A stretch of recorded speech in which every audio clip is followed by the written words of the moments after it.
হয়তো কারো ছেলে, হয়তো কারো বাবা বা হয়তো কারো ভাই। দেখুন তারা বিদায় নিয়ে যাচ্ছে।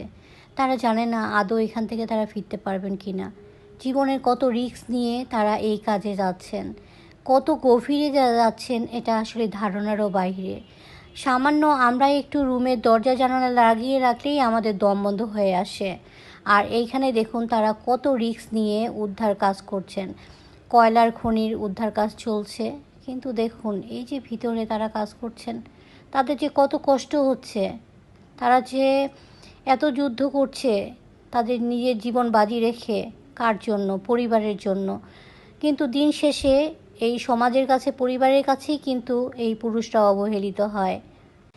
তারা নিজের ভালো রাখার জন্য এত কষ্ট করছেন না, তাদের পরিবারকে ভালো রাখার জন্য এত কিছু করছেন। দেখেও খারাপ লাগে যে আসলে ছেলে মানুষটা পরিবারের জন্য কত কী করে, কিন্তু আমরা দিন শেষে তাদেরকেই অবহেলা করি। অথচ দেখবেন তাদের কোনো কিছু চাহিদা নেই, তারা কোনো কিছু চায় না, তারা চায় তাদের পরিবার যেন ভালো থাকে। তো ভিডিওটা যদি ভালো লাগে অবশ্যই সবার মাঝে শেয়ার করে দিবেন, এবং আমরা অবশ্যই পুরুষদেরকে এই অবহেলিত থেকে আমরা নিজেকে বিরত রাখবো। ধন্যবাদ।